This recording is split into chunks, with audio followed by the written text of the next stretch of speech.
ਵਾਹਿਗੁਰੂ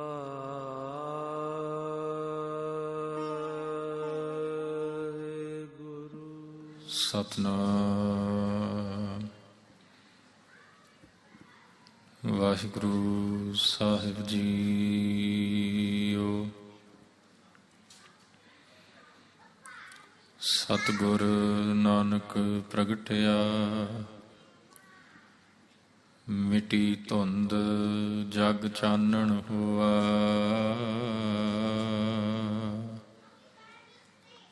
ਜਿਉ ਕਰ ਸੂਰਜ ਨਿਕਲਿਆ, ਤਾਰੇ ਛਪੇ ਅੰਧੇਰ ਪਲੁਆ।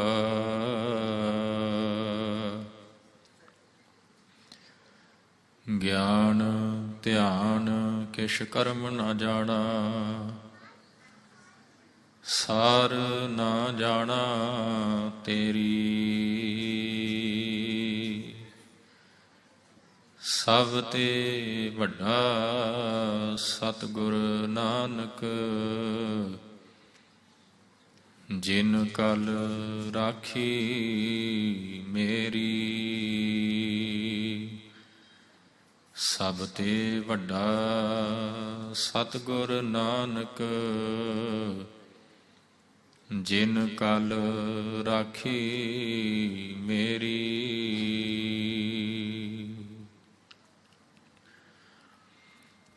ਪਰਮ ਸਨਮਾਨਯੋਗ ਚਵਰ ਛਤਰ ਤਖਤ ਦੇ ਮਾਲਕ, ਜੁਗੋ ਜੁਗ ਅਟਲ ਪਰਮ ਕਿਰਪਾਲੂ ਪਾਤਸ਼ਾਹ, ਧੰਨ ਧੰਨ ਸ੍ਰੀ ਗੁਰੂ ਗ੍ਰੰਥ ਸਾਹਿਬ ਮਹਾਰਾਜ ਜੀ ਦੀ ਪਾਵਨ ਪਵਿੱਤਰ ਹਜ਼ੂਰੀ ਅੰਦਰ, ਧੰਨ ਗੁਰੂ ਨਾਨਕ ਸਾਹਿਬ ਮਹਾਰਾਜ ਜੀ ਦੇ ਪ੍ਰਕਾਸ਼ ਪੁਰਬ ਨੂੰ ਮਨਾਉਂਦਿਆਂ ਹੋਇਆਂ ਜੁੜ ਬੈਠੀ ਗੁਰੂ ਪਿਆਰੀ ਸਾਧ ਸੰਗਤ ਜੀ, ਆਪ ਸਭ ਨੂੰ ਮੇਰੇ ਖਿਆਲ 'ਚ ਹੈ ਕਿ ਯਾਦ ਹੀ ਹੋਏਗਾ ਕਿ ਪਿਛਲੇ 2 ਦਿਨਾਂ ਤੋਂ ਧੰਨ ਗੁਰੂ ਨਾਨਕ ਸਾਹਿਬ ਮਹਾਰਾਜ ਜੀ ਦੀਆਂ ਹੀ ਬਾਤਾਂ ਆਪ ਸੰਗਤ ਨਾਲ ਸਾਂਝੀਆਂ ਕਰ ਰਿਹਾ। ਕੋਸ਼ਿਸ਼ ਕੀਤੀ ਧੰਨ ਗੁਰੂ ਨਾਨਕ ਸਾਹਿਬ ਜੀ ਦੇ ਪਾਵਨ ਨਾਮ ਦੇ ਅਰਥ ਆਪ ਸੰਗਤ ਨਾਲ ਸਾਂਝੇ ਕਰਨ ਦੀ।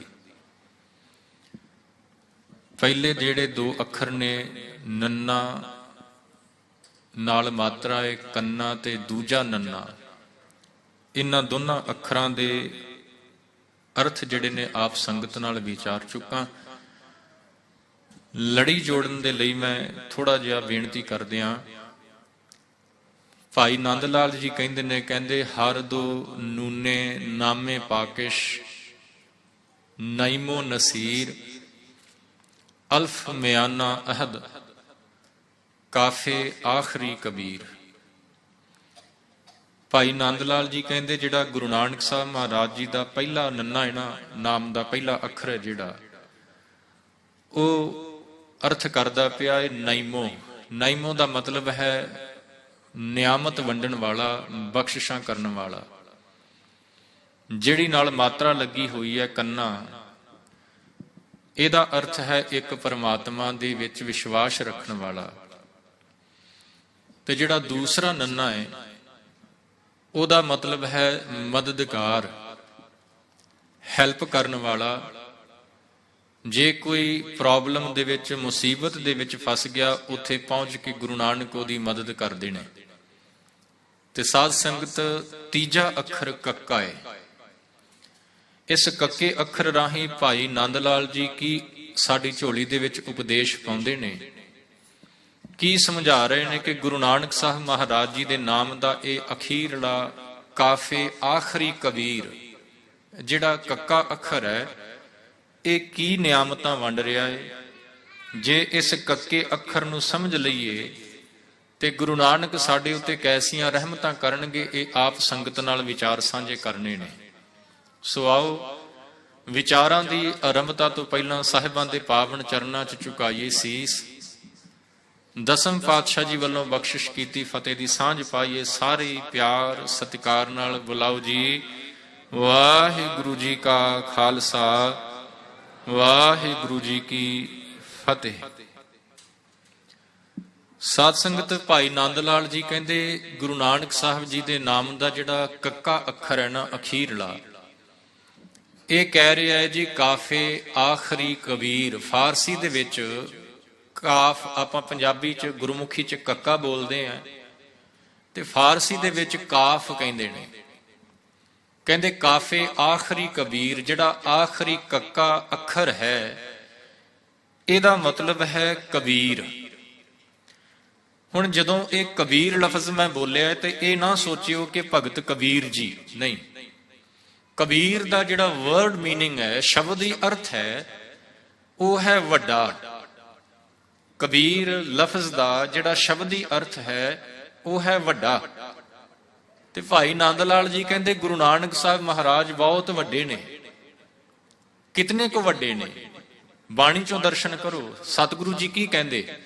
ਕਹਿੰਦੇ ਸਹ ਮਾਲਕ ਜੀ, ਮੈਨੂੰ ਕੋਈ ਸਮਝ ਨਹੀਂ, ਨਾ ਮੇਰੇ ਕੋਲ ਗਿਆਨ ਹੈ, ਨਾ ਮੇਰੀ ਸੁਰਤ ਉਸ ਮਾਲਕ ਦੀ ਯਾਦ ਵਿੱਚ ਜੁੜਦੀ ਹੈ, ਨਾ ਮੈਨੂੰ ਦੁਨੀਆ ਦੀ ਕੋਈ ਸਮਝ ਹੈ, ਪਰ ਮੈਂ ਇੱਕ ਗੱਲ ਜਾਣਦਾ ਕਿ ਕਹਿੰਦੇ ਗਿਆਨ ਧਿਆਨ ਕਿਛ ਕਰਮ ਨਾ ਜਾਣਾ, ਮੇਰੇ ਕਰਮ ਵੀ ਚੰਗੇ ਕੋਈ ਨਹੀਂ, ਸਾਰ ਨਾ ਜਾਣਾ ਤੇਰੀ ਹੈ ਮਾਲਕਾ, ਮੈਨੂੰ ਤੇਰੀ ਅਸਲ ਚ ਕਦਰ ਹੀ ਕੋਈ ਨਹੀਂ, ਸਾਰ ਨਾ ਜਾਣਾ ਤੇਰੀ, ਪਰ ਫਿਰ ਵੀ ਤੂੰ ਮੈਨੂੰ ਬਖਸ਼ ਲਿਆ। ਬਖਸ਼ ਕਿਵੇਂ ਲਿਆ? ਕਹਿੰਦੇ ਸਭ ਤੇ ਵੱਡਾ ਸਤਿਗੁਰੂ ਨਾਨਕ। ਕਹਿੰਦੇ ਮੇਰਾ ਮੇਲ ਹੀ ਤੂੰ ਸਭ ਤੋਂ ਵੱਡੇ ਗੁਰੂ ਨਾਨਕ ਦੇ ਨਾਲ ਕਰਵਾ ਦਿੱਤਾ ਹੈ।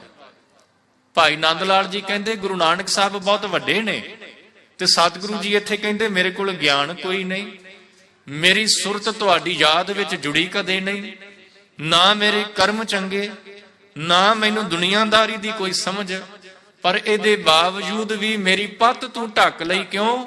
ਕਿਉਂਕਿ ਕਿਰਪਾ ਕਰਕੇ ਤੂੰ ਮੈਨੂੰ ਸਭ ਤੋਂ ਵੱਡੇ ਗੁਰੂ ਨਾਨਕ ਦੇ ਨਾਲ ਮਿਲਾ ਦਿੱਤਾ ਹੈ। ਤੇ ਸਾਧ ਸੰਗਤ, ਅਸਲ 'ਚ ਵੱਡਾ ਹੁੰਦਾ ਕੌਣ ਹੈ? ਜਦੋਂ ਆਪਾਂ ਗੌਰ ਦੇ ਨਾਲ ਵਿਚਾਰਾਂਗੇ ਨਾ, ਦੁਨੀਆ ਦੇ ਵਿੱਚ ਐਸੇ ਲੋਕ ਤੁਹਾਨੂੰ ਨਜ਼ਰ ਆਉਣਗੇ ਜਿਹੜੇ ਸਟੇਟਸ ਵਾਈਜ਼ ਬੜੇ ਤੁਹਾਡੇ ਨਾਲੋਂ ਵੱਡੇ ਹੋਣਗੇ, ਉੱਚੇ ਹੋਣਗੇ। ਕਈਆਂ ਦੇ ਕੋਲ ਦੌਲਤ ਬਹੁਤ ਹੋਏਗੀ। ਸਾਡੀ ਜ਼ੁਬਾਨ ਤੋਂ ਨਾਰਮਲੀ ਇਹ ਲਫ਼ਜ਼ ਨਿਕਲੇਗਾ ਕਿ ਜੀ ਇਹਦਾ ਘਰ ਬਹੁਤ ਵੱਡਾ, ਇਹਦੀ ਜ਼ਮੀਨ ਬਹੁਤ ਵੱਡੀ, ਇਹਦੀ ਕਾਰ ਬਹੁਤ ਵੱਡੀ। ਪਰ ਸਤਿਗੁਰੂ ਜੀ ਕਹਿੰਦੇ ਘਰ ਹੋਵੇ ਵੱਡਾ, ਚਾਹੇ ਜ਼ਮੀਨ ਬਹੁਤ ਜ਼ਿਆਦਾ ਹੋਵੇ, ਚਾਹੇ ਵੱਡੀਆਂ ਕਾਰਾਂ ਦੇ ਵਿੱਚ ਕਿਉਂ ਨਾ ਘੁੰਮਦਾ ਹੋਏ, ਬਾਹਰਲੀ ਦੇਖ ਨੂੰ ਦੇਖ ਕੇ, ਬਾਹਰਲੀ ਚਕਾਚੌਂਧ ਨੂੰ ਦੇਖ ਕੇ, ਬਾਹਰਲੇ ਪਦਾਰਥਾਂ ਨੂੰ ਦੇਖ ਕੇ ਇਹ ਨਹੀਂ ਕਿਹਾ ਜਾ ਸਕਦਾ ਕਿ ਕੋਈ ਇਨਸਾਨ ਬਹੁਤ ਵੱਡਾ ਹੈ। ਫਿਰ ਵੱਡਾ ਹੈ ਕੌਣ? ਅਸਲ 'ਚ ਸਿਆਣੇ ਕਹਿੰਦੇ ਨੇ, ਕਹਿੰਦੇ ਵੱਡਾ ਉਹ ਹੈ ਜਿਹਦੇ ਕੋਲ ਜੇਕਰ ਕੋਈ ਛੋਟਾ ਵੀ ਆਣ ਕੇ ਬੈਠ ਜਾਏ ਨਾ, ਸਟੇਟਸ ਵਾਈਜ਼ ਛੋਟਾ ਵੀ ਆਣ ਕੇ ਬੈਠ ਜਾਏ, ਤੇ ਉਸ ਬੈਠੇ ਹੋਏ ਨੂੰ ਇਹ ਮਹਿਸੂਸ ਨਾ ਹੋਵੇ ਕਿ ਮੈਂ ਛੋਟਾ ਤੇ ਇਹ ਵੱਡਾ ਹੈ। ਸਤਿਗੁਰੂ ਜੀ ਕਹਿੰਦੇ, ਸਿਆਣੇ ਕਹਿੰਦੇ ਵੱਡਾ ਉਹ ਹੈ ਜਿਹਦੇ ਕੋਲ ਬੈਠਾ ਹੋਇਆ ਛੋਟਾ ਵੀ ਆਪਣੇ ਆਪ ਨੂੰ ਛੋਟਾ ਨਾ ਸਮਝੇ। ਮੈਂ ਇੱਕ ਘਟਨਾ ਆਪ ਸੰਗਤ ਨਾਲ ਸਾਂਝੀ ਕਰਾਂ। ਕਹਿੰਦੇ ਧੰਨ ਗੁਰੂ ਨਾਨਕ ਸਾਹਿਬ ਮਹਾਰਾਜ, ਉਹਨਾਂ ਦਾ ਬੜਾ ਪਿਆਰਾ ਸਾਥੀ ਹੈ ਜੀ, ਤੁਹਾਨੂੰ ਸਾਰਿਆਂ ਨੂੰ ਪਤਾ, ਭਾਈ ਮਰਦਾਨਾ ਜੀ। ਭਾਈ ਮਰਦਾਨਾ ਜੀ ਦੇ ਘਰ ਵਾਲੀ ਨੇ ਇੱਕ ਵਾਰੀ ਕਿਹਾ ਭਾਈ ਮਰਦਾਨਾ ਜੀ ਨੂੰ, ਪਤਾ ਕੀ ਕਿਹਾ? ਕਹਿਣ ਲੱਗੇ, ਦੇਖੋ ਗੁਰੂ ਨਾਨਕ ਸਾਹਿਬ ਦੀ ਬੜੇ ਲੋਕ ਭਾਵਨਾ ਦੇ ਨਾਲ ਸੇਵਾ ਕਰਦੇ ਨੇ, ਤੇ ਤੁਹਾਡਾ ਸਾਥੀ ਹੈ, ਤੁਹਾਡੇ ਨਾਲ ਬੜਾ ਪਿਆਰ ਹੈ, ਪਰ ਦੇਖੋ ਸਾਡੀ ਜਾਤ ਨੀਵੀਂ ਹੈ। ਖਿਆਲ ਕਰਿਓ ਸਾਧ ਸੰਗਤ, ਧਿਆਨ ਦਿਓ। ਭਾਈ ਮਰਦਾਨੇ ਦੀ ਵਾਈਫ, ਉਹਨਾਂ ਦੀ ਘਰ ਵਾਲੀ ਕਹਿੰਦੀ ਹੈ ਸਾਡੀ ਜਾਤ ਨੀਵੀਂ ਹੈ। ਗੁਰੂ ਨਾਨਕ ਸਾਹਿਬ ਜਿਹੜੇ ਤੁਹਾਡੇ ਸਾਥੀ ਨੇ, ਪਰਮ ਮਿੱਤਰ ਨੇ, ਜਿਨ੍ਹਾਂ ਨੂੰ ਤੁਸੀਂ ਆਪਣਾ ਮੁਰਸ਼ਿਦ ਮੰਨਦੇ ਹੋ, ਉਹ ਵੱਡੀ ਜਾਤ ਚੋਂ ਨੇ। ਤੇ ਮੈਂ ਦੇਖਦੀ ਆ ਕਈ ਵੱਡੀਆਂ ਜਾਤਾਂ ਵਾਲੇ ਆਣ ਕੇ ਉਹਨਾਂ ਦੀ ਸੇਵਾ ਕਰਦੇ ਨੇ। ਗੁਰੂ ਨਾਨਕ ਸਾਹਿਬ ਉਹਨਾਂ ਦੇ ਨਾਲ ਵੀ, ਉਹਨਾਂ ਦੇ ਉੱਤੇ ਵੀ ਬੜੀਆਂ ਰਹਿਮਤਾਂ ਬਖਸ਼ਿਸ਼ਾਂ ਕਰਦੇ ਨੇ। ਪਰ ਮੈਂ ਇੱਕ ਗੱਲ ਜਾਣਦੀ ਆ ਕਿ ਉਹ ਵੱਡੀ ਜਾਤ ਵਾਲੇ ਨੇ, ਅਸੀਂ ਨੀਵੀਂ ਜਾਤ ਵਾਲੇ ਹਾਂ। ਸਾਡੇ ਘਰ ਗੁਰੂ ਨਾਨਕ ਕਦੇ ਚਰਨ ਨਹੀਂ ਪਾਏਗਾ, ਕਿਉਂਕਿ ਉਹਨਾਂ ਦੀ ਜਾਤ ਵੱਡੀ ਹੈ। ਤੇ ਭਾਈ ਮਰਦਾਨੇ ਨੇ ਕੀ ਕਿਹਾ? ਕਹਿਣ ਲੱਗੇ, ਭਲੀਏ ਲੋਕੇ, ਹੋ ਸਕਦਾ ਹੈ ਕਿ ਦੁਨੀਆ ਦੇ ਵਿੱਚ ਕੁਝ ਐਸੇ ਲੋਕ ਹੋਣ ਜਾਂ ਹੈਗੇ ਨੇ ਜਿਨ੍ਹਾਂ ਦੀ ਨਜ਼ਰ ਦੇ ਵਿੱਚ ਉੱਚੀ ਜਾਂ ਨੀਵੀਂ ਜਾਤ ਦਾ ਫਰਕ ਹੋਵੇ। ਕੋਈ ਆਪਣੇ ਆਪ ਨੂੰ ਜਾਤ ਕਰਕੇ ਵੱਡਾ ਸਮਝਦਾ ਹੋਵੇ, ਦੂਜੇ ਨੂੰ ਨੀਵਾਂ ਜਾਂ ਛੋਟਾ। ਪਰ ਮੇਰਾ ਬਾਬਾ ਨਾਨਕ ਐਸਾ ਹੈ ਜਿਸ ਦੀ ਨਜ਼ਰ ਦੇ ਵਿੱਚ ਵੱਡੇ ਛੋਟੇ ਦਾ ਫਰਕ ਹੀ ਕੋਈ ਨਹੀਂ। ਤੇ ਅੱਗੋਂ ਘਰ ਵਾਲੀ ਨੇ ਕਿਹਾ, ਕਹਿਣ ਲੱਗੀ ਜੇ ਐਸੀ ਗੱਲ ਹੈ ਤੇ ਫਿਰ ਤੁਸੀਂ ਗੁਰੂ ਨਾਨਕ ਸਾਹਿਬ ਨੂੰ ਇਨਵਾਈਟ ਕਰੋ, ਉਹਨਾਂ ਨੂੰ ਆਪਣੇ ਘਰ ਦੇ ਵਿੱਚ ਬੁਲਾਓ, ਆਪਾਂ ਪ੍ਰਸ਼ਾਦੇ ਪਾਣੀ ਦੇ ਨਾਲ ਸੇਵਾ ਕਰਾਂਗੇ, ਤੇ ਨਾਲੇ ਮੈਨੂੰ ਵੀ ਪਤਾ ਲੱਗ ਜਾਏਗਾ, ਮੈਨੂੰ ਵੀ ਇਹ ਵਿਸ਼ਵਾਸ ਹੋ ਜਾਏਗਾ ਕਿ ਵਾਕਿਆ ਹੀ ਗੁਰੂ ਨਾਨਕ ਦੀ ਨਜ਼ਰ ਦੇ ਵਿੱਚ ਕੋਈ ਵੱਡਾ ਜਾਂ ਛੋਟਾ ਜਾਤ ਕਰਕੇ ਜਾਂ ਸਟੇਟਸ ਕਰਕੇ ਨਹੀਂ। ਤੇ ਸਾਧ ਸੰਗਤ ਭਾਈ ਮਰਦਾਨੇ ਨੇ ਮਨ ਚ ਕਿਹਾ, ਆਪਣੀ ਘਰਵਾਲੀ ਨੂੰ ਵੀ ਸੁਣਾ ਦਿੱਤਾ। ਕਹਿਣ ਲੱਗੇ ਹਾਂ ਮੈਂ ਜਾ ਕੇ ਬੇਨਤੀ ਕਰਾਂਗਾ ਗੁਰੂ ਨਾਨਕ ਨੂੰ, ਤੇ ਗੁਰੂ ਨਾਨਕ ਮੇਰੇ ਆਪਣੇ ਘਰ ਦੇ ਵਿੱਚ ਚਰਨ ਜ਼ਰੂਰ ਪਾਉਣਗੇ। ਇੰਨੀ ਗੱਲ ਕਹਿ ਕੇ ਭਾਈ ਮਰਦਾਨਾ ਜੀ ਆਪਣੇ ਘਰ ਤੋਂ ਨਿਕਲੇ ਗੁਰੂ ਨਾਨਕ ਸਾਹਿਬ ਨੂੰ ਕਹਿਣ ਵਾਸਤੇ, ਸੱਦਾ ਦੇਣ ਵਾਸਤੇ। ਰਸਤੇ 'ਚ ਤੁਰੇ ਜਾ ਰਹੇ ਨੇ। ਹੁਣ ਦੇਖੋ, ਜਦੋਂ ਵੀ ਕੋਈ ਤੁਹਾਨੂੰ ਕੋਈ ਵੀ ਨੈਗੇਟਿਵ ਗੱਲ ਤੁਹਾਡੇ ਕੰਨ ਦੇ ਵਿੱਚ ਪਾ ਦੇਵੇ, ਤੁਸੀਂ ਕੋਈ ਕੰਮ ਕਰਨ ਵਾਸਤੇ ਜਾ ਰਹੇ ਹੋ, ਮਨ ਦੇ ਵਿੱਚ ਵਿਸ਼ਵਾਸ ਹੈ ਕਿ ਮੈਂ ਇਹ ਕੰਮ ਕਰਾਂਗੇ ਤਾਂ ਹੋਏਗਾ, ਪਰ ਕਿਸੇ ਨੇ ਤੁਹਾਡੇ ਸੱਜਣ ਮਿੱਤਰ ਨੇ ਕੋਈ ਨੈਗੇਟਿਵ ਗੱਲ ਪਾ ਦਿੱਤੀ ਕੰਨ ਦੇ ਵਿੱਚ ਕਿ ਭਲਿਆ ਜੋ ਤੂੰ ਕਰਨ ਜਾ ਰਿਹਾ ਇਹ ਹੋ ਨਹੀਂ ਪਾਉਣਾ, ਤੇ ਦੇਖਿਓ ਤੁਹਾਡਾ ਵਿਸ਼ਵਾਸ ਵੀ ਡਗਮਗਾ ਜਾਏਗਾ। ਉੱਥੋਂ ਚੱਲ ਕੇ ਤੁਸੀਂ ਵੀ ਸੋਚੋਗੇ ਸ਼ਾਇਦ ਜੇ ਮੇਰਾ ਦੋਸਤ ਕਹਿ ਰਿਹਾ ਤੇ ਹੋ ਸਕਦਾ ਨਾ ਹੋਵੇ। ਮਨ ਦੇ ਵਿੱਚ ਇੱਕ ਡਾਊਟ ਕ੍ਰੀਏਟ ਹੋ ਜਾਏਗਾ। ਜਦੋਂ ਉਹਨਾਂ ਦੀ ਘਰਵਾਲੀ ਨੇ ਕਿਹਾ ਕਿ ਬਾਬਾ ਨਾਨਕ ਸਾਡੇ ਘਰ ਨਹੀਂ ਆਏਗਾ, ਵੱਡੀ ਜਾਤ ਵਾਲਾ ਹੈ, ਤੇ ਭਾਈ ਮਰਦਾਨਾ ਜੀ ਕਹਿ ਕੇ ਘਰ ਤੋਂ ਚੱਲੇ। ਰਸਤੇ ਵਿੱਚ ਗਲੀ ਵਿੱਚ ਤੁਰੇ ਜਾ ਰਹੇ ਨੇ। ਰਸਤੇ ਵਿੱਚ ਤੁਰਦਿਆਂ ਮਨ ਦੇ ਵਿੱਚ ਇੱਕ ਖਿਆਲ ਪੈਦਾ ਹੋ ਗਿਆ। ਕਹਿੰਦੇ ਮੈਂ ਕਹਿ ਤਾਂ ਆਇਆ ਆਪਣੀ ਘਰਵਾਲੀ ਨੂੰ, ਪਤਾ ਨਹੀਂ ਸੱਚਮੁੱਚ ਬਾਬਾ ਘਰ 'ਚ ਚਰਨ ਪਾਏਗਾ ਕਿ ਨਹੀਂ। ਅਜੇ ਇੰਨੀ ਗੱਲ ਕਰਦੇ ਪਏ ਨੇ ਭਾਈ ਮਰਦਾਨਾ ਜੀ, ਮਨ ਦੇ ਵਿੱਚ ਹੀ ਆਪਣੇ ਨਾਲ ਹੀ ਗੱਲ ਕਰਦੇ ਪਏ ਨੇ। ਇੰਨੀ ਗੱਲ ਕਰਦੇ ਪਏ ਨੇ, ਗਲੀ ਦਾ ਮੋੜ ਮੁੜੇ ਤੇ ਸਾਹਮਣੇ ਮੇਰਾ ਬਾਬਾ ਨਾਨਕ ਤੁਰਿਆ ਆ ਰਿਹਾ ਹੈ। ਜਦੋਂ ਬਾਬਾ ਨਾਨਕ ਜੀ ਸਾਹਮਣੇ ਮਿਲੇ ਭਾਈ ਮਰਦਾਨੇ ਨੂੰ, ਤੇ ਭਾਈ ਮਰਦਾਨਾ ਜੀ ਨੇ ਕਿਹਾ, ਬਾਬਾ ਸਤ ਕਰਤਾਰ, ਕਿੱਧਰ ਜਾ ਰਹੇ ਹੋ, ਕਿੱਧਰ ਚਾਲੇ ਪਾਏ ਨੇ। ਭਾਈ ਮਰਦਾਨੇ ਨੇ ਅਜੇ ਆਪਣੀ ਮਨ ਦੀ ਗੱਲ ਨਹੀਂ ਕਹੀ। ਇਹ ਨਹੀਂ ਕਿਹਾ ਕਿ ਬਾਬਾ ਨਾਨਕ ਮੇਰੀ ਘਰਵਾਲੀ ਨੇ ਕਿਹਾ ਹੈ ਕਿ ਤੂੰ ਮੇਰੇ ਘਰ 'ਚ ਚਰਨ ਨਹੀਂ ਪਾ ਸਕਦਾ। ਅਜੇ ਪੁੱਛਿਆ ਭਾਈ ਮਰਦਾਨੇ ਨੇ, ਬਾਬਾ ਕਿੱਧਰ ਚਾਲੇ ਪਾਏ ਨੇ। ਤੇ ਬਾਬਾ ਨਾਨਕ ਜੀ ਅੱਗੋਂ ਬੋਲੇ, ਕਹਿਣ ਲੱਗੇ, ਮਰਦਾਨਿਆ ਮੇਰਾ ਮਨ ਕੀਤਾ ਕਿ ਕਿਉਂ ਨਾ ਅੱਜ ਮਰਦਾਨੇ ਦੇ ਘਰ ਵਿੱਚ ਜਾ ਕੇ ਪ੍ਰਸ਼ਾਦਾ ਛਕੀਏ। ਦੇਖੋ, ਭਾਵਨਾ ਹੋਵੇ ਗੁਰੂ ਦੇ ਉੱਤੇ, ਵਿਸ਼ਵਾਸ ਹੋਵੇ ਗੁਰੂ ਦੇ ਉੱਤੇ। ਗੁਰੂ ਅੰਦਰ ਦੀ ਜਾਣਦਾ ਹੈ, ਤੇ ਜਦੋਂ ਅੰਦਰ ਦਾ ਕਨੈਕਸ਼ਨ ਕਿਸੇ ਦਾ ਗੁਰੂ ਦੇ ਨਾਲ ਜੁੜਦਾ ਹੈ ਨਾ, ਤੇ ਸਾਧ ਸੰਗਤ ਤੁਸੀਂ ਜ਼ੁਬਾਨ ਭਾਵੇਂ ਆਪਣੀ ਨਾ ਵੀ ਖੋਲੋ, ਗੁਰੂ ਦੇ ਦਰ ਤੇ ਆਣ ਕੇ ਮੂੰਹ ਬੰਦ ਕਰਕੇ ਅੱਖਾਂ ਬੰਦ ਕਰਕੇ ਖਲੋ ਜਾਓ, ਗੁਰੂ ਤੁਹਾਡੇ ਅੰਦਰ ਦੀ ਜਾਣੇਗਾ। ਤੇ ਜਦੋਂ ਬਾਬੇ ਨਾਨਕ ਨੇ ਕਿਹਾ ਨਾ, ਮਰਦਾਨਿਆਂ ਮਨ 'ਚ ਆਇਆ ਕਿ ਚਲੋ ਅੱਜ ਮਰਦਾਨੇ ਦੇ ਘਰ ਜਾ ਕੇ ਪ੍ਰਸ਼ਾਦਾ ਛਕਦੇ ਆ, ਤੇ ਭਾਈ ਮਰਦਾਨੇ ਦੀਆਂ ਅੱਖਾਂ ਵਿੱਚ ਹੰਝੂ ਆ ਗਏ। ਬਾਬੇ ਨਾਨਕ ਦੇ ਚਰਨ ਪਕੜੇ, ਕਹਿਣ ਲੱਗੇ, ਬਾਬਾ ਮੇਰਾ ਵਿਸ਼ਵਾਸ ਡੋਲਣ ਲੱਗਾ ਸੀ, ਤੂੰ ਕਿਰਪਾ ਕਰਕੇ ਮੇਰੇ ਉਸ ਡੋਲਦੇ ਹੋਏ ਵਿਸ਼ਵਾਸ ਨੂੰ ਬੰਨ ਕੇ ਰੱਖ ਦਿੱਤਾ ਹੈ। ਧਿਆਨ ਦਿਓ, ਵੱਡਾ ਉਹ ਹੈ ਜਿਸ ਦੇ ਕੋਲ ਬੈਠਿਆਂ ਛੋਟੇ ਨੂੰ ਇਹ ਕਦੇ ਅਹਿਸਾਸ ਨਾ ਹੋਵੇ ਕਿ ਮੈਂ ਛੋਟਾ। ਕਦੇ ਵੀ ਉਹਦੇ ਮਨ ਦੇ ਵਿੱਚ ਇਹ ਖਿਆਲ ਨਾ ਆਵੇ ਕਿ ਇਹ ਸਟੇਟਸ ਵਾਈਜ਼ ਜਾਂ ਪੈਸੇ ਦੇ ਕਰਕੇ ਮੇਰੇ ਨਾਲੋਂ ਬਹੁਤ ਵੱਡਾ ਹੈ, ਮੈਂ ਇਹਦੇ ਨਾਲੋਂ ਛੋਟਾ।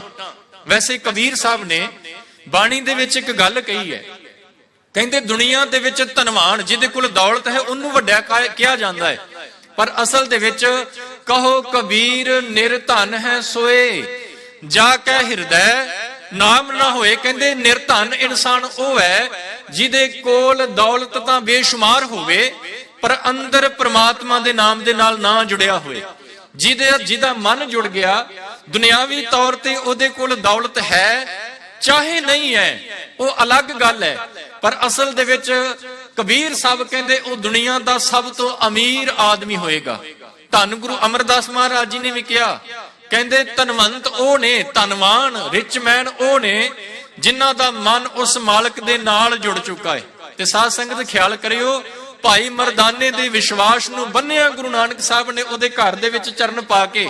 ਉਹਦੀ ਘਰਵਾਲੀ ਨੂੰ ਵੀ ਇਹ ਵਿਸ਼ਵਾਸ ਹੋਇਆ ਕਿ ਮੇਰਾ ਪਤੀ, ਮੇਰਾ ਘਰ ਵਾਲਾ, ਮੇਰੇ ਸਿਰ ਦਾ ਸਾਈਂ ਜਿਸ ਮਾਲਕ ਦੇ ਨਾਲ ਤੁਰਿਆ ਫਿਰਦਾ ਹੈ, ਵਾਕਿਆ ਹੀ ਉਹ ਉੱਚੇ ਨੀਵੇਂ ਦਾ ਫਰਕ ਆਪਣੇ ਮਨ ਦੇ ਵਿੱਚ ਰੱਖਦਾ ਹੀ ਕੋਈ ਨਹੀਂ। ਹੁਣ ਦੇਖੋ, ਭਾਈ ਨੰਦ ਲਾਲ ਕਹਿੰਦੇ ਗੁਰੂ ਨਾਨਕ ਸਾਹਿਬ ਦਾ ਜਿਹੜਾ ਨਾਮ ਦਾ ਤੀਜਾ ਅੱਖਰ ਕੱਕਾ ਹੈ ਨਾ, ਉਹ ਕਹਿ ਰਿਹਾ ਹੈ ਕਿ ਗੁਰੂ ਨਾਨਕ ਸਾਹਿਬ ਬਹੁਤ ਵੱਡੇ ਨੇ। ਕਿੰਨੇ ਕੁ ਵੱਡੇ ਨੇ ਦੇਖੋ। ਕਿਤੇ ਜਦੋਂ ਗੁਰੂ ਨਾਨਕ ਸਾਹਿਬ ਉਦਾਸੀਆਂ ਕਰਕੇ ਵਾਪਸ ਪਰਤੇ ਨੇ ਨਾ, ਉਦਾਸੀਆਂ ਕਰਕੇ ਵਾਪਸ ਪਰਤੇ। ਕਰਤਾਰਪੁਰ ਦੀ ਧਰਤੀ ਦੇ ਉੱਤੇ ਉਹਨਾਂ ਨੇ ਰਹਿਣਾ ਸ਼ੁਰੂ ਕੀਤਾ। ਉੱਥੇ ਖੇਤੀਬਾੜੀ ਸ਼ੁਰੂ ਕਰ ਦਿੱਤੀ ਗੁਰੂ ਨਾਨਕ ਸਾਹਿਬ ਨੇ। ਜਦੋਂ ਉੱਥੇ ਆਪਣੇ ਜ਼ਿੰਦਗੀ ਦੇ ਦਿਨ ਬਤੀਤ ਕਰਦੇ ਪਏ ਨੇ ਅੱਲਾ ਮੌਲਾ ਦੀ ਯਾਦ ਵਿੱਚ, ਤੇ ਸਾਧ ਸੰਗਤ ਉਹਨਾਂ ਦਿਨਾਂ ਦੇ ਵਿੱਚ ਇੱਕ ਮੇਲਾ ਆਇਆ। ਤੁਸੀਂ ਜਾਓ ਜਦੋਂ ਅੰਮ੍ਰਿਤਸਰ ਦੀ ਧਰਤੀ ਤੇ, ਅੰਮ੍ਰਿਤਸਰ ਤੋਂ ਜਦੋਂ ਬਟਾਲਾ ਨੂੰ ਚੱਲੋ, ਬਟਾਲਾ ਗੁਰਦਾਸਪੁਰ ਰੋਡ ਤੇ ਜਾਓਗੇ ਨਾ, ਤੇ ਬਟਾਲਾ ਸ਼ਹਿਰ ਆਉਣ ਤੋਂ ਪਹਿਲਾਂ ਇੱਕ ਸਾਈਡ ਤੇ ਰੋਡ ਜਿਹੜਾ ਹੈ ਨਾ ਉਹ ਕੱਟ ਹੁੰਦਾ ਹੈ। ਉਹ ਰੋਡ ਜਾਂਦਾ ਜੀ ਇੱਕ ਪਿੰਡ ਦੇ ਵਿੱਚ, ਇੱਕ ਸ਼ਹਿਰ ਦੇ ਵਿੱਚ, ਜਿਹਦਾ ਨਾਮ ਹੈ ਅਚਲ ਬਟਾਲਾ। ਅਚਲ ਬਟਾਲਾ ਉੱਥੇ ਹਰ ਸਾਲ ਸ਼ਿਵਰਾਤਰੀ ਦਾ ਬੜਾ ਭਾਰੀ ਮੇਲਾ ਲੱਗਿਆ ਕਰਦਾ ਸੀ। ਹੁਣ ਜਦੋਂ ਉਹ ਮੇਲਾ ਆਇਆ ਤੇ ਬਾਬੇ ਨਾਨਕ ਨੂੰ ਪਤਾ ਹੈ ਕਿ ਅਚਲ ਬਟਾਲੇ ਦੀ ਧਰਤੀ ਤੇ ਮੇਲਾ ਬਹੁਤ ਭਾਰੀ ਲੱਗਦਾ ਹੈ। ਪੂਰੇ ਹਿੰਦੁਸਤਾਨ ਦੇ ਵਿੱਚੋਂ ਜਿਹੜੇ ਜੋਗੀ ਨੇ ਉਹ ਉਸ ਮੇਲੇ ਦੇ ਵਿੱਚ ਪਹੁੰਚਦੇ ਨੇ। ਬਾਬੇ ਨਾਨਕ ਨੂੰ ਇਹ ਵੀ ਇਲਮ ਹੈ ਕਿ ਹਿੰਦੁਸਤਾਨ ਦੇ ਵਿੱਚੋਂ ਜੋਗੀ ਆਉਣਗੇ, ਪਰ ਜਿਹੜੇ ਸੁਮੇਰ ਪਰਬਤ ਤੇ ਮੈਨੂੰ ਜੋਗੀ ਮਿਲੇ ਸੀ ਨਾ ਸਿੱਧ, ਉਹ ਵੀ ਉਸ ਮੇਲੇ ਵਿੱਚ ਸ਼ਿਰਕਤ ਜ਼ਰੂਰ ਕਰਨਗੇ। ਤੇ ਬਾਬਾ ਨਾਨਕ ਜੀ ਮੇਲਾ ਸੁਣ ਸ਼ਿਵਰਾਤ ਦਾ ਬਾਬਾ ਅਚਲ ਬਟਾਲੇ ਆਈ, ਦਰਸ਼ਨ ਦੇਖਣ ਕਾਰਨ ਸਗਲੀ ਉਲਟ ਭਈ ਲੋਕਾਈ। ਧੰਨ ਗੁਰੂ ਨਾਨਕ ਸਾਹਿਬ ਕਰਤਾਰਪੁਰ ਤੋਂ ਚੱਲ ਕੇ ਅਚਲ ਬਟਾਲੇ ਦੇ ਸਥਾਨ ਤੇ ਪਹੁੰਚੇ। ਸਾਹਿਬ ਜੀ ਨੇ ਪਿੰਡ ਤੋਂ ਬਾਹਰ ਇੱਕ ਜਗ੍ਹਾ ਤੇ ਟਿਕਾਣਾ ਕੀਤਾ। ਭਾਈ ਮਰਦਾਨਾ ਜੀ ਨਾਲ, ਮਾਫ ਕਰਨਾ ਭਾਈ ਅਜਿੱਤਾ ਰੰਧਾਵਾ, ਕਿਉਂਕਿ ਭਾਈ ਮਰਦਾਨਾ ਜੀ ਚਲਾਣਾ ਕਰ ਚੁੱਕੇ ਨੇ, ਭਾਈ ਅਜਿੱਤਾ ਰੰਧਾਵਾ ਜੀ ਨਾਲ ਨੇ। ਤੇ ਸਾਧ ਸੰਗਤ ਜਦੋਂ ਗੁਰੂ ਨਾਨਕ ਸਾਹਿਬ ਨੇ ਉੱਥੇ ਬੈਠ ਕੇ ਕੀਰਤਨ ਕਰਨਾ ਸ਼ੁਰੂ ਕੀਤਾ ਤੇ ਹੋਰਾਂ ਲੋਕਾਂ ਨੂੰ ਪਤਾ ਲੱਗਾ ਕਿ ਗੁਰੂ ਨਾਨਕ ਸਾਹਿਬ ਇੱਥੇ ਪਹੁੰਚੇ ਨੇ, ਤੇ ਬਹੁਤ ਵੱਡੀ ਗਿਣਤੀ ਦੇ ਵਿੱਚ ਲੋਕ ਧੰਨ ਗੁਰੂ ਨਾਨਕ ਸਾਹਿਬ ਦੇ ਦੀਦਾਰ ਕਰਨ ਵਾਸਤੇ ਚੱਲ ਪਏ। ਭਾਈ ਗੁਰਦਾਸ ਜੀ ਕਹਿ ਰਹੇ ਨੇ, ਬਚਨ ਪੜੋ, ਕਹਿੰਦੇ ਮੇਲਾ ਸੁਣ ਸ਼ਿਵਰਾਤ ਦਾ ਬਾਬਾ ਅਚਲ ਬਟਾਲੇ ਆਈ, ਦਰਸ਼ਨ ਦੇਖਣ ਕਾਰਨ ਸਗਲੀ ਉਲਟ ਭਈ ਲੋਕਾਈ। ਬਹੁਤ ਵੱਡੀ ਗਿਣਤੀ ਚ ਲੋਕ ਉੱਥੇ ਗੁਰੂ ਨਾਨਕ ਸਾਹਿਬ ਦੇ ਦੀਦਾਰ ਕਰਨ ਵਾਸਤੇ ਆਏ। ਸਿੱਧ ਉੱਥੇ ਪਹੁੰਚੇ ਹੋਏ ਨੇ।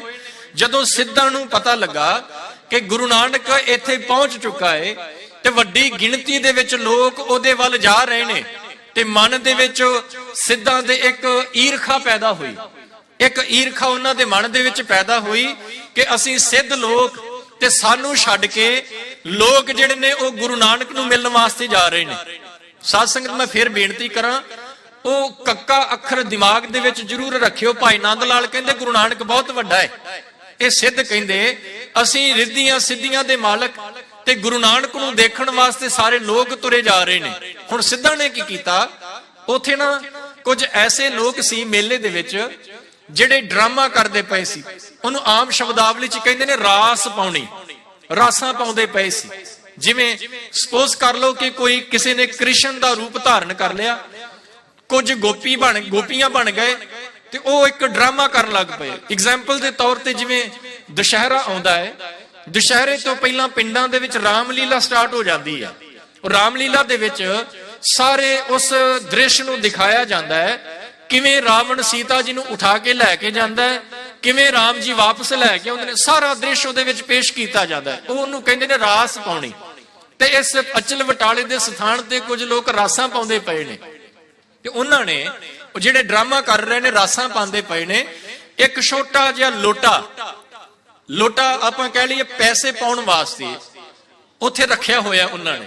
ਤੇ ਹੁਣ ਸਿੱਧਾਂ ਨੇ ਕੀ ਕੀਤਾ ਹੈ, ਆਪਣੀ ਤਾਕਤ ਦੇ ਨਾਲ, ਆਪਣੀ ਕਰਾਮਾਤ ਦੇ ਨਾਲ, ਆਪਣੇ ਮਿਰੇਕਲ ਦੇ ਨਾਲ ਉਹਨਾਂ ਰਾਸ ਪਾਉਣ ਵਾਲਿਆਂ ਦੇ ਲੋਟੇ ਨੂੰ ਗਾਇਬ ਕਰ ਦਿੱਤਾ, ਹਾਈਡ ਕਰ ਦਿੱਤਾ। ਹੁਣ ਜਦੋਂ ਉਹ ਲੋਟਾ ਉੱਥੋਂ ਗਾਇਬ ਹੋਇਆ, ਜਿਹੜੇ ਰਾਸਾਂ ਪਾਉਂਦੇ ਪਏ ਸੀ ਉਹਨਾਂ ਦਾ ਧਿਆਨ ਭੰਗ ਹੋ ਗਿਆ, ਧਿਆਨ ਟੁੱਟ ਗਿਆ, ਕਿਉਂਕਿ ਰੋਜੀ ਵਾਸਤੇ, ਚਾਰ ਪੈਸਿਆਂ ਵਾਸਤੇ ਉਹ ਡਰਾਮਾ ਕਰਦੇ ਪਏ ਸੀ, ਰਾਸ ਪਾਉਂਦੇ ਪਏ ਸੀ। ਜਦੋਂ ਉਹ ਲੋਟਾ ਹੀ ਗਾਇਬ ਹੋ ਗਿਆ ਤੇ ਮਨ ਦੇ ਵਿੱਚ ਚਿੰਤਾ ਲੱਗ ਗਈ ਕਿ ਇਹ ਚੁੱਕ ਕੇ ਕੌਣ ਲੈ ਗਿਆ ਹੈ। ਤੇ ਉਹਨਾਂ ਸਿੱਧਾਂ ਨੇ ਕਿਹਾ, ਕਹਿਣ ਲੱਗੇ ਜੇ ਬਾਬੇ ਨਾਨਕ 'ਚ ਇੰਨੀ ਹੀ ਤਾਕਤ ਹੈ ਤੇ ਉਹ ਹੋ ਸਕਦਾ ਹੈ, ਜੇ ਕਰ ਸਕਦਾ ਤੇ ਲੋਟੇ ਨੂੰ ਪ੍ਰਗਟ ਕਰਕੇ ਦਿਖਾਏ। ਫਿਰ ਸੁਣਿਓ, ਸਿੱਧਾਂ ਨੇ ਜਿਹੜਾ ਲੋਟਾ ਗਾਇਬ ਕੀਤਾ ਹੈ, ਉਹ ਸਿੱਧ ਕਹਿਣ ਲੱਗੇ ਲੋਕਾਂ ਦੇ ਵਿੱਚ ਆਪਣਾ ਦਬਦਬਾ ਕਾਇਮ ਕਰਨ ਦੇ ਲਈ, ਆਪਣੇ ਆਪ ਨੂੰ ਇਸ ਤਰ੍ਹਾਂ ਪੇਸ਼ ਕਰਨ ਦੇ ਲਈ ਕਿ ਅਸੀਂ ਬਹੁਤ ਵੱਡੇ ਹਾਂ, ਬਾਬਾ ਨਾਨਕ ਸਾਡੇ ਸਾਹਮਣੇ ਕੁਝ ਨਹੀਂ। ਪਰ ਉਹਨਾਂ ਨੂੰ ਨਹੀਂ ਸੀ ਪਤਾ ਕਿ ਜਿਸ ਬਾਬੇ ਨਾਨਕ ਦੇ ਨਾਲ ਤੁਸੀਂ ਏਦਾਂ ਕਰ ਰਹੇ ਹੋ, ਵੰਗਾਰਦੇ ਪਏ ਹੋ, ਚੈਲੰਜ ਕਰਦੇ ਪਏ ਹੋ, ਉਹ ਬਾਬਾ ਨਾਨਕ ਬਹੁਤ ਵੱਡਾ ਹੈ। ਕਹਿੰਦੇ ਸਿੱਧਾ ਨੇ ਕਹਿ ਦਿੱਤਾ ਕਿ ਜੇਕਰ ਬਾਬਾ ਨਾਨਕ ਇੰਨਾ ਹੀ ਵੱਡਾ ਹੈ ਤੇ ਉਹ ਲੋਟੇ ਨੂੰ ਪ੍ਰਗਟ ਕਰਕੇ ਦਿਖਾਏ। ਤੇ ਭਾਈ ਗੁਰਦਾਸ ਜੀ ਦਾ ਬਚਨ ਪੜੋ, ਪਤਾ ਕੀ ਕਿਹਾ ਭਾਈ ਸਾਹਿਬ ਨੇ? ਕਹਿੰਦੇ ਬਾਬਾ ਜਾਣੀ ਜਾਣ ਪੁਰਖ ਕੱਢਿਆ ਲੋਟਾ ਜਹਾਂ ਛੁਪਾਈ। ਕਹਿੰਦੇ ਬਾਬੇ ਨਾਨਕ ਨੇ ਉਹ ਲੋਟਾ ਪ੍ਰਗਟ ਕਰਕੇ ਸਿੱਧਾਂ ਦੇ ਸਾਹਮਣੇ ਰੱਖ ਦਿੱਤਾ। ਉਹ ਲੋਟਾ ਬਾਬੇ ਨੇ ਪ੍ਰਗਟ ਕਰਕੇ ਸਿੱਧਾਂ ਦੇ ਸਾਹਮਣੇ ਰੱਖ ਦਿੱਤਾ। ਸਿੱਧ ਜਿਹੜੇ ਨੇ ਬੜੇ ਸ਼ਰਮਸ਼ਾਰ ਹੋਏ ਜਦੋਂ ਉਹਨਾਂ ਨੇ ਦੇਖਿਆ ਨਾ ਕਿ ਬਾਬੇ ਨੇ ਸਾਡੀ ਬੇਇੱਜ਼ਤੀ, ਸਾਨੂੰ ਸ਼ਰਮ ਦਾ ਸਾਹਮਣਾ ਕਰਨਾ ਪਿਆ ਬਾਬੇ ਨਾਨਕ ਕਰਕੇ। ਤੇ ਹੁਣ ਸਿੱਧਾਂ ਨੇ ਹਵਾ ਦੇ ਵਿੱਚ ਉੱਡਣਾ ਸ਼ੁਰੂ ਕਰ ਦਿੱਤਾ। ਕੋਈ ਆਕਾਸ਼ ਦੇ ਵਿੱਚ ਪਹੁੰਚ ਕੇ ਅੱਗ ਦਾ ਮੀਂਹ ਪਾਉਣਾ ਕਿਸੇ ਨੇ ਸ਼ੁਰੂ ਕਰ ਦਿੱਤਾ। ਕਿਸੇ ਨੇ ਸ਼ੇਰ ਦਾ ਰੂਪ ਧਾਰਨ ਕਰ ਲਿਆ। ਕੋਈ ਬਘਿਆੜ ਬਣ ਕੇ ਲੋਕਾਂ ਨੂੰ ਡਰਾਉਣ ਲੱਗਾ। ਆਮ ਲੋਕ ਜਿਹੜੇ ਉੱਥੇ ਸਧਾਰਨ ਕੰਮਕਾਰ ਕਰਨ ਵਾਲੇ ਸੀ, ਕੋਈ ਸਾਰੇ ਦ੍ਰਿਸ਼ ਦੇਖ ਕੇ ਤੇ ਡਰ ਗਏ। ਤੇ ਬਾਬੇ ਨਾਨਕ ਨੇ ਪਤਾ ਕੀ ਕਿਹਾ? ਕਹਿਣ ਲੱਗੇ ਡਰਨ ਦੀ ਲੋੜ ਕੋਈ ਨਹੀਂ। ਉਹਨਾਂ ਨੇ ਭਾਈ ਅਜਿੱਤੇ ਰੰਧਾਵੇ ਨੂੰ ਇੱਕ ਗੱਲ ਕਹੀ। ਕਹਿਣ ਲੱਗੇ ਅਜਿੱਤੇ ਆ ਸੋਟੀ ਪਕੜ, ਇਸ ਸੋਟੀ ਦੇ ਨਾਲ ਨਾ ਇੱਕ ਲਾਈਨ, ਪੰਜਾਬੀ ਚ ਕਹਿੰਦੇ ਕਾਰ ਖਿੱਚ ਦੇਣੀ, ਇੱਕ ਲਾਈਨ ਖਿੱਚ ਦੇ। ਭਾਈ ਅਜਿੱਤੇ ਰੰਧਾਵੇ ਨੇ ਬਾਬੇ ਨਾਨਕ ਜੀ ਦੇ ਕੋਲੋਂ ਆਗਿਆ ਪਾ ਕੇ ਇੱਕ ਗੋਲ ਆਕਾਰ ਦੇ ਵਿੱਚ ਲਾਈਨ ਖਿੱਚ ਦਿੱਤੀ। ਹੁਣ ਜਦੋਂ ਉਹ ਲਾਈਨ ਖਿੱਚੀ ਨਾ, ਜਿਹੜੇ ਸਿੱਧ ਕਰਾਮਾਤਾਂ ਦਿਖਾਉਂਦੇ ਪਏ ਸੀ, ਕੋਈ ਅੱਗ ਦਾ ਮੀਂਹ ਪਾ ਰਿਹਾ ਹੈ, ਕੋਈ ਸ਼ੇਰ ਬਣ ਕੇ ਲੋਕਾਂ ਨੂੰ ਡਰਾਉਂਦਾ ਪਿਆ ਹੈ, ਕੋਈ ਬਘਿਆੜ ਬਣ ਕੇ ਡਰਾ ਰਿਹਾ ਹੈ, ਜਦੋਂ ਉਹ ਲਾਈਨ ਖਿੱਚ ਦਿੱਤੀ ਤੇ ਕਿਸੇ ਵੀ ਸਿੱਧ ਦੀ ਹਿੰਮਤ ਨਾ ਪਈ ਕਿ ਉਸ ਲਾਈਨ ਨੂੰ ਕ੍ਰਾਸ ਕਰ ਸਕੇ। ਬੜਾ ਜ਼ੋਰ ਲਗਾਇਆ ਜੀ ਉਹਨਾਂ ਨੇ। ਤੇ ਜਦੋਂ ਉਹਨਾਂ ਦੀ ਪੇਸ਼ ਕੋਈ ਨਾ ਗਈ, ਫਿਰ ਉਹ ਸ਼ਾਂਤ ਹੋਏ। ਗੁਰੂ ਨਾਨਕ ਸਾਹਿਬ ਦੇ ਅੱਗੇ ਹੱਥ ਜੋੜ ਕੇ ਖੜੇ ਹੋਏ। ਤੇ ਸਾਧ ਸੰਗਤ ਜਦੋਂ ਹੱਥ ਜੋੜ ਕੇ ਖੜੇ ਹੋਏ ਨਾ, ਤੇ ਬਾਬਾ ਨਾਨਕ ਦੇ ਅੱਗੇ ਉਹਨਾਂ ਨੇ ਨਮਸਕਾਰ ਕੀਤੀ ਹੈ। ਜਿਹੜੇ ਗੁਰੂ ਨਾਨਕ ਨੂੰ ਨੀਵਾਂ ਦਿਖਾਉਣਾ ਚਾਹੁੰਦੇ ਸੀ, ਉਹ ਹੱਥ ਜੋੜ ਕੇ ਕਹਿ ਰਹੇ ਨੇ, ਪਤਾ ਕੀ ਕਿਹਾ? ਭਾਈ ਗੁਰਦਾਸ ਦੇ ਬਚਨ ਪੜੋ। ਭਾਈ ਸਾਹਿਬ ਜੀ ਕਹਿੰਦੇ ਸਿੱਧਾਂ ਨੇ ਫਿਰ ਕਹਿ ਦਿੱਤਾ ਹੱਥ ਜੋੜ ਕੇ, ਬਾਬਾ ਸਿੱਧ ਬੋਲਣ ਸ਼ੁਭ ਬਚਨ, ਧੰਨ ਨਾਨਕ ਤੇਰੀ ਵੱਡੀ ਕਮਾਈ, ਵੱਡਾ ਪੁਰਖ ਪ੍ਰਗਟਿਆ। ਭਾਈ ਨੰਦ ਲਾਲ ਕਹਿੰਦੇ ਗੁਰੂ ਨਾਨਕ ਬਹੁਤ ਵੱਡਾ ਹੈ। ਤੇ ਹੁਣ ਤਾਂ ਸਿੱਧ ਕਹਿ ਰਹੇ ਨੇ, ਕਹਿੰਦੇ ਵੱਡਾ ਪੁਰਖ ਪ੍ਰਗਟਿਆ, ਕਲ ਯੁਗ ਅੰਦਰ ਜੋਤ ਜਗਾਈ। ਕਹਿੰਦੇ ਗੁਰੂ ਨਾਨਕ ਇੱਕ ਬੜਾ ਵੱਡਾ ਪੁਰਖ ਸੰਸਾਰ ਦੇ ਵਿੱਚ ਪ੍ਰਗਟ ਹੋਇਆ ਹੈ, ਜਿਸ ਨੇ ਇਸ ਕਲ ਯੁਗ ਦੇ ਸਮੇਂ ਦੇ ਵਿੱਚ ਪ੍ਰਮਾਤਮਾ ਦੇ ਨਾਮ ਦੀ ਜੋਤ ਜਗਾ ਦਿੱਤੀ ਹੈ, ਜਿਸ ਨੇ ਉਸ ਅਕਾਲ ਪੁਰਖ ਦੇ ਨਾਮ ਦੀ ਰੌਸ਼ਨੀ ਦੇ ਨਾਲ ਸਾਰੇ ਸੰਸਾਰ ਨੂੰ ਜਗਮਗਾ ਦਿੱਤਾ ਹੈ। ਉਹ ਬਾਬਾ ਨਾਨਕ ਬੜਾ ਵੱਡਾ ਇਸ ਸੰਸਾਰ ਦੇ ਵਿੱਚ ਪ੍ਰਗਟ ਹੋਇਆ।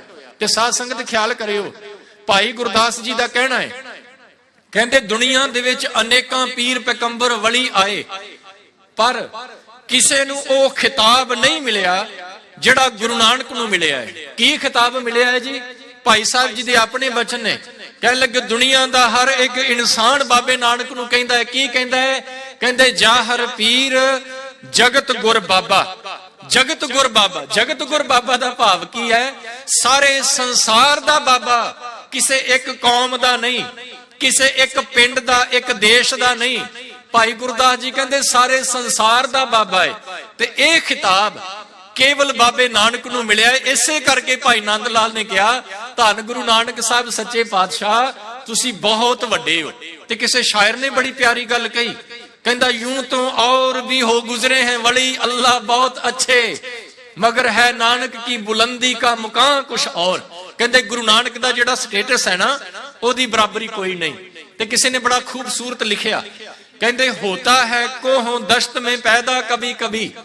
ਇਸ ਦੁਨੀਆ ਦੇ ਵਿੱਚ ਕਹਿੰਦੇ ਐਸਾ ਇਨਸਾਨ, ਐਸਾ ਮਰਦ ਕਦੇ ਵਿਰਲਾ ਹੀ ਪੈਦਾ ਹੁੰਦਾ ਹੈ। ਕਿਹੜਾ ਜੀ? ਕਹਿੰਦੇ ਉਹ ਮਰਦ ਜਿਸਕਾ ਫਖਰ ਕਰੇ ਖਜ਼ਫ ਕੋ ਨਗੀ। ਕਹਿੰਦਾ ਉਹ ਮਰਦ ਵਿਰਲਾ ਹੀ ਪੈਦਾ ਹੁੰਦਾ ਹੈ ਜਿਹੜਾ ਇੱਕ ਠੀਕਰੀਆਂ ਬਣ ਚੁੱਕੇ ਇਨਸਾਨ ਨੂੰ। ਠੀਕਰੀ ਕੀ ਹੁੰਦੀ ਹੈ ਜੀ? ਆ ਕਲੇ ਪੌਟ ਟੁੱਟ ਜਾਏ ਤੇ ਉਹਦੇ ਜਿਹੜੇ ਪੀਸਸ ਨੇ ਨਾ, ਉਹਨਾਂ ਨੂੰ ਪੰਜਾਬੀ ਚ ਠੀਕਰਾਂ ਕਿਹਾ ਜਾਂਦਾ ਹੈ। ਕਹਿੰਦੇ ਜਿਹੜੇ ਇਨਸਾਨ ਸੰਸਾਰੀ ਵਿਕਾਰਾਂ ਦੇ ਵਿੱਚ ਫਸ ਕੇ ਠੀਕਰਾਂ ਦੇ ਸਮਾਨ ਹੋ ਗਏ, ਇੱਕ ਕਲੇ ਪੌਟ ਦੇ ਪੀਸਸ ਦੇ ਸਮਾਨ ਹੋ ਗਏ, ਟੁੱਟ ਗਏ, ਭਰੋਸਾ ਹੀ ਕਿਤੇ ਨਹੀਂ ਰਿਹਾ। ਕਹਿੰਦੇ ਐਸਾ ਮਰਦ ਦੁਨੀਆ ਦੇ ਵਿੱਚ ਵਿਰਲਾ ਹੀ ਪੈਦਾ ਹੁੰਦਾ ਹੈ ਜਿਹੜਾ ਉਹਨਾਂ ਠੀਕਰਾਂ ਨੂੰ ਕੀਮਤੀ ਨਗੀਨਿਆਂ ਦੇ ਵਿੱਚ ਕਨਵਰਟ ਕਰਕੇ ਰੱਖਦਾ ਹੈ। ਤੇ ਸਾਧ ਸੰਗਤ ਗੁਰੂ ਨਾਨਕ ਸਾਹਿਬ ਜਿੱਥੇ ਗਏ, ਟੁੱਟਿਆਂ ਹੋਇਆਂ ਅੰਦਰਾਂ ਨੂੰ ਗੁਰੂ ਨਾਨਕ ਨੇ ਜੋੜਿਆ। ਜਿਹੜੇ ਆਪਣੇ ਜੀਵਨ ਦੇ ਵਿੱਚੋਂ ਹਾਰ ਚੁੱਕੇ ਸੀ, ਉਹਨਾਂ ਹਾਰਿਆਂ ਹੋਇਆਂ ਦੇ ਅੰਦਰ ਗੁਰੂ ਨਾਨਕ ਨੇ ਆਸ ਦੀ ਕਿਰਨ ਪੈਦਾ ਕੀਤੀ ਹੈ। ਤੇ ਐਵੇਂ ਹੀ ਭਾਈ ਨੰਦ ਲਾਲ ਨੇ ਨਹੀਂ ਕਹਿ ਦਿੱਤਾ ਕਿ ਬਾਬਾ ਨਾਨਕ ਤੁਸੀਂ ਬਹੁਤ ਵੱਡੇ ਹੋ। ਕਿਤੇ ਤਲਵੰਡੀ ਦੇ ਜਿਹੜਾ ਪਾਵਨ ਸਥਾਨ ਹੈ ਨਾ ਨਨਕਾਣਾ ਸਾਹਿਬ, ਕਿਤੇ ਯਾਦ ਕਰੋ ਉਹ ਸਮਾਂ ਜਦੋਂ ਬੇਬੇ ਨਾਨਕੀ ਜੀ ਮਾਤਾ ਤ੍ਰਿਪਤਾ ਜੀ ਨੂੰ ਕਹਿੰਦੇ ਪਏ ਨੇ। ਮਾਂ ਤ੍ਰਿਪਤਾ ਤੇ ਬੇਬੇ ਨਾਨਕੀ ਦੋਨਾਂ ਦੀ ਆਪਸ ਦੇ ਵਿੱਚ ਗੱਲਬਾਤ ਹੋ ਰਹੀ ਹੈ। ਪਤਾ ਕੀ ਕਹਿ ਰਹੇ ਨੇ ਮਾਤਾ ਤ੍ਰਿਪਤਾ ਜੀ ਬੇਬੇ ਨਾਨਕੀ ਨੂੰ? ਤੁਹਾਨੂੰ ਪਤਾ ਹੈ ਸਾਧ ਸੰਗਤ ਕਿ ਗੁਰੂ ਨਾਨਕ ਸਾਹਿਬ ਦਾ ਬੇਬੇ ਨਾਨਕੀ ਦੇ ਨਾਲ ਬਹੁਤ ਪਿਆਰ।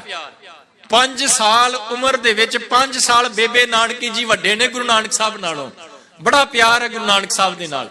ਤੇ ਮਾਤਾ ਤ੍ਰਿਪਤਾ ਜੀ ਬੇਬੇ ਨਾਨਕੀ ਨੂੰ ਕਹਿੰਦੇ ਧੀਏ ਤੂੰ ਹੀ ਕਿਤੇ ਆਪਣੇ ਭਰਾ ਨੂੰ ਸਮਝਾ। ਕਹਿੰਦੇ ਧੀਏ ਤੂੰ ਆਪਣੇ ਭਰਾ ਨੂੰ ਸਮਝਾ, ਤੇਰਾ ਪਿਤਾ ਸਮਝਾ ਕੇ ਥੱਕ ਚੁੱਕਾ ਹੈ। ਮੈਂ ਵੀ ਉਹਨੂੰ ਬੜਾ ਸਮਝਾਇਆ, ਸੁਣਦਾ ਹੀ ਕੋਈ ਨਹੀਂ। ਕੰਮਕਾਰ ਦੇ ਵਿੱਚ ਧਿਆਨ ਨਹੀਂ ਲਗਾਉਂਦਾ। ਜੇ ਉਹਨੂੰ ਕੋਈ ਕੰਮ ਕਰਨ ਵਾਸਤੇ ਭੇਜੀਦਾ ਉਹ ਵਿਗਾੜ ਕੇ ਘਰ ਆ ਜਾਂਦਾ ਹੈ। ਉਹਨੂੰ ਦੁਨੀਆ ਦੇ ਨਾਲ ਕੋਈ ਲੈਣ ਦੇਣ ਨਹੀਂ, ਤੂੰ ਉਹਨੂੰ ਸਮਝਾ। ਤੇ ਬੇਬੇ ਨਾਨਕੀ ਨੇ ਅੱਗੋਂ ਜਵਾਬ ਬੜਾ ਪਿਆਰਾ ਦਿੱਤਾ। ਬੇਬੇ ਨਾਨਕੀ ਨੇ ਪਤਾ ਕੀ ਕਿਹਾ? ਕਹਿਣ ਲੱਗੀ ਅੰਮਾ ਸਮਝਾਵਾਂ ਤੇ ਮੈਂ ਤਾਂ ਜੇਕਰ ਉਹ ਇੱਕ ਛੋਟਾ ਬਾਲਕ ਹੋਵੇ, ਭਾਵੇਂ ਕਿ ਮੈਂ ਉਮਰ ਦੇ ਵਿੱਚ ਉਹਦੇ ਨਾਲੋਂ ਵੱਡੀ ਆ, ਪਰ ਧਿਆਨ ਰੱਖੀ ਉਹ ਗੁਨਾਹ ਕਰਕੇ ਮੇਰੇ ਨਾਲੋਂ ਕਿਤੇ ਜ਼ਿਆਦਾ ਵੱਡਾ ਹੈ। ਉਮਰ ਦੇ ਵਿੱਚ ਮੈਂ 5 ਸਾਲ ਵੱਡੀ ਆ, ਪਰ ਉਹ ਗੁਨਾਹ ਕਰਕੇ ਮੇਰੇ ਨਾਲੋਂ ਕਿਤੇ ਜ਼ਿਆਦਾ ਵੱਡਾ ਹੈ। ਰਾਏ ਬੁਲਾਰ ਜੀ ਨੇ ਵੀ ਕਿਹਾ ਸੀ ਪਿਤਾ ਕਾਲੂ ਜੀ ਨੂੰ, ਜਦੋਂ 20 ਰੁਪਏ ਦਾ ਸੌਦਾ ਕਰਕੇ ਆਇਆ ਨਾ ਜੀ, ਸੱਚਾ ਸੌਦਾ, ਤੇ ਪਿਤਾ ਕਾਲੂ ਜੀ ਨੇ ਚਪੇੜ ਮਾਰੀ ਗੁਰੂ ਨਾਨਕ ਸਾਹਿਬ ਨੂੰ। ਬੇਬੇ ਨਾਨਕੀ ਨੂੰ ਬੜਾ ਦੁੱਖ ਲੱਗਾ, ਪਿਤਾ ਜੀ ਨੂੰ ਰੋਕਿਆ। ਰਾਏ ਬੁਲਾਰ ਜੀ ਨੂੰ ਪਤਾ ਲੱਗਾ ਤੇ ਉਹਨਾਂ ਨੇ ਪਿਤਾ ਕਾਲੂ ਨੂੰ ਬੁਲਾਇਆ। ਕਹਿਣ ਲੱਗੇ ਕਾਲੂ ਖਬਰਦਾਰ, ਜੇ ਅੱਜ ਤੋਂ ਬਾਅਦ ਨਾਨਕ ਦੇ ਉੱਤੇ ਹੱਥ ਚੁੱਕਿਆ, ਤੇਰੀ ਨਜ਼ਰ ਦੇ ਵਿੱਚ ਉਹ ਇੱਕ ਸਧਾਰਨ ਬਾਲਕ ਹੋਏਗਾ, ਪਰ ਮੈਨੂੰ ਪੁੱਛ ਕੇ ਵੇਖ ਮੇਰੇ ਵਾਸਤੇ ਕੀ ਹੈ। ਮੇਰੇ ਵਾਸਤੇ ਤਾਂ ਮੇਰਾ ਨਗਰ ਹੀ ਉਹਦੇ ਕਰਕੇ ਵਸਦਾ ਹੈ, ਉਹ ਬੜਾ ਵੱਡਾ ਹੈ। ਤੂੰ ਉਹਨੂੰ ਛੋਟਾ ਸਮਝਦਾ ਹੈ, ਪਰ ਅਸਲ ਦੇ ਵਿੱਚ ਹੈ ਉਹ ਬਹੁਤ ਵੱਡਾ। ਤੇ ਸਾਧ ਸੰਗਤ ਐਸੇ ਹੀ ਵੱਡੇ ਬਾਬਾ ਨਾਨਕ ਜੀ ਦਾ ਪ੍ਰਕਾਸ਼ ਪੁਰਬ ਆਪਾਂ ਮਨਾਉਂਦੇ ਪਏ ਆ। ਭਾਈ ਨੰਦ ਲਾਲ ਨੇ ਇਸੇ ਕਰਕੇ ਹੀ ਕਿਹਾ। ਗੁਰੂ ਨਾਨਕ ਸਾਹਿਬ ਦੇ ਜੀਵਨ ਨੂੰ ਜਦੋਂ ਉਹਨਾਂ ਨੇ ਵਾਚਿਆ ਨਾ, ਤੇ ਫਿਰ ਉਹਨਾਂ ਨੂੰ ਕਹਿਣਾ ਪੈ ਗਿਆ ਬਾਬਾ ਨਾਨਕ ਜੀ, ਜਿੱਥੇ ਤੁਹਾਡਾ ਪਹਿਲਾ ਨਾਮ ਦਾ ਅੱਖਰ ਨੰਨਾ ਕਹਿੰਦਾ ਹੈ ਕਿ ਤੁਸੀਂ ਬਖਸ਼ਿਸ਼ਾਂ ਵੰਡਣ ਵਾਲੇ ਹੋ, ਦੂਜਾ ਕੰਨਾ ਕਹਿ ਰਿਹਾ ਕਿ ਤੁਸੀਂ ਇੱਕ ਮਾਲਕ ਦੇ ਨਾਲ ਜੋੜਨ ਵਾਲੇ ਹੋ, ਨੰਨਾ ਕਹਿ ਰਿਹਾ ਹੈ ਦੂਸਰਾ ਕਿ ਤੁਸੀਂ ਮਦਦਗਾਰ ਹੋ, ਤੇ ਉੱਥੇ ਆਖਰੀ ਕੱਕਾ ਕਹਿੰਦਾ ਕਿ ਤੁਸੀਂ ਕਬੀਰ ਹੋ, ਬਹੁਤ ਵੱਡੇ ਹੋ। ਤੇ ਜਿਹੜਾ ਵੀ ਤੁਹਾਡੇ ਨਾਲ ਜੁੜਿਆ ਉਹ ਤੁਹਾਡੇ ਬਰਾਬਰ ਦਾ ਹੋ ਗਿਆ। ਤੁਸੀਂ ਉਹਨੂੰ ਆਪਣੇ ਨਾਲ ਮਿਲਾ ਕੇ ਉਹਨੂੰ ਵੀ ਆਪਣੇ ਜਿੰਨਾ ਵੱਡਾ ਕਰ ਦਿੱਤਾ।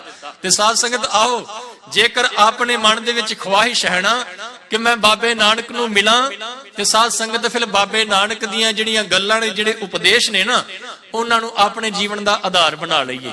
ਤੇ ਜਦੋਂ ਉਹ ਜੀਵਨ ਦੇ ਵਿੱਚ ਆਉਣਗੀਆਂ, ਫਿਰ ਅਸੀਂ ਵੀ ਬਾਬੇ ਨਾਨਕ ਜਿੰਨੇ ਵੱਡੇ ਹੋ ਜਾਵਾਂਗੇ, ਕਿਉਂਕਿ ਉਹਦਾ ਹੀ ਰੂਪ ਹੋ ਜਾਣਾ ਹੈ। ਸਤਿਗੁਰੂ ਜੀ ਕਿਰਪਾ ਕਰਨ। ਤਿੰਨੋਂ ਦਿਨ ਸਤਿਗੁਰਾਂ ਦੇ ਜੀਵਨ ਸੰਬੰਧੀ ਵਿਚਾਰਾਂ ਕਰਦਿਆਂ ਅਨੇਕਾਂ ਹੀ ਭੁੱਲਾਂ ਹੋਈਆਂ ਨੇ। ਆਪ ਸੰਗਤ ਅਤੇ ਗੁਰੂ ਬਖਸ਼ਣਯੋਗ ਹੈ, ਬਖਸ਼ ਲੈਣਾ ਜੀ। ਅੰਤ ਵਿੱਚ ਬੁਲਾਓ ਫਤਿਹ। ਵਾਹਿਗੁਰੂ ਜੀ ਕਾ ਖਾਲਸਾ, ਵਾਹਿਗੁਰੂ ਜੀ ਕੀ ਫਤਿਹ।